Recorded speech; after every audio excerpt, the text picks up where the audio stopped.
Good morning mga kapatid. So kagabi Friday, naglaba ako in preparation sa scouting nila GM. 6 o'clock ang kanilang start this morning. So nakalimutan ko na mag-dinner. Kaya ngayon 10 AM na, hinatid ko pa muna si GM. Ay gutom na gutom ako. Sakto naman meron kaming paksiw. Kaya talaga ako umuwi dahil sa paksiw na yan. Niluto ko na hindi ko na nakain kagabi dahil nga napagod na ako sa paglaba. 10 o'clock na. Natakot naman akong kumain ng gabi na kasi matutulog na ako. So ngayon na lang ako kakain. Ayan, kaya marami akong pagkain na yon. Paliwanag lang. Ito naman, meron naman nagtinda ng ganga or saang sa Bohol. Ayan. 40 pieces daw ito. 150 ang pagbenta sa akin. Hindi ko alam kung mahal, hindi ko alam kung mura, pero para sa akin mura yan at gusto kong kumain na dahil gutom na ako. Kumuha ko ng 10 pieces mga kapatid dahil yun ang kakainin ko ngayon. Although marami kaming tira kagabi na ulam, pero magpo-focus muna tayo dito. So kahapon nga meron din akong in-order na buko. So 5 to na 100. Ayan mga kapatid, i-open natin. Siyempre i-vlog natin, no.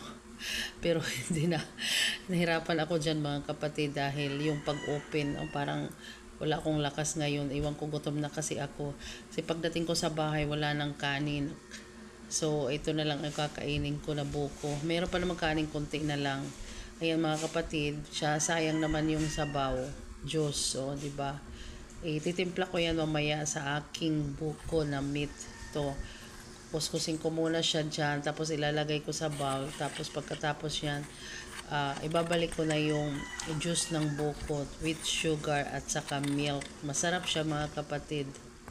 Simple lang ang gusto ko doon sa nasanayan ko doon sa Bohol ay lamaw ang tawag nila. May soft drinks, may biskuit, may gatas, daming ito, tatlong ingredient lang, buko juice, asukal at saka gatas na powder. Mas masarap ko siya kapatid para sa akin. Para sa akin lang, hindi naman tayo. Yan lang kapatid ang aking kanin na natira sa bahay. Kaya ito ang kakainin natin, pero magpo-focus tayo sa kinason. Kahapon yan na karne pero fasting pa sa Friday kaya hindi namin kinain. So ito na mga kapatid, moment of truth. Excited na talaga tayo yan. So, pero kailangan tanggalin yung nasa pinakadulo dahil may mga buhangin yan. Ang tawag din sa amin ay too good. Too good. So ayan mga kapatid, kain na tayo. Sobrang sarap dahil nga fresh itong aking kinain na kinason. So yung nasa likod ko mga kapatid ay tinda po namin yan at hindi po yan ang aking vitamin. Joke. Madami akong nakain mga kapatid. Yung lahat na kinuha ko ay naubos ko mga kapatid. Namiss ko talaga to kasi mahirap tong kunin ngayon dahil season na to, dahil pag tag-init na ang ginagawa nila ay kanila pa to sinisisid para makakuha ng madami. So ayan mga kapatid, masarap talaga tong saang, kaso lang wala akong pinakurat ngayon. Mas masarap yan sa pinakurat. Partner talaga sila mga kapatid. So ako lang ang kumakain ngayon mga kapatid kasi 10 AM na. So lunch na to, mamaya na yung ibang ulam sa gabi. So nasira na naman ang diet natin mga kapatid dahil simot ang aking rice at saka saang yan. Wala nang laman at meron pa tayong buko na nag-aantay, di ba? Hindi ko na pinalamig yan kasi gutom na ako mga kapatid. Obvious.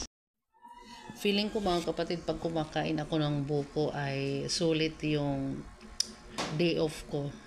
Sulit yung weekend ko mga kapatid pag nakakain ako ng buko. Maraming buko dito sa amin pero bihira lang umaakyat. Kaya ito, napagbigyan tayo mga kapatid dahil may suki ako na dumaan sa bahay at inorderan ko at agad-agad nga siya nag-deliver kahapon, kahit hapon na mga kapatid. Yun lang po, maraming salamat, busog much, thank you, God bless, bye.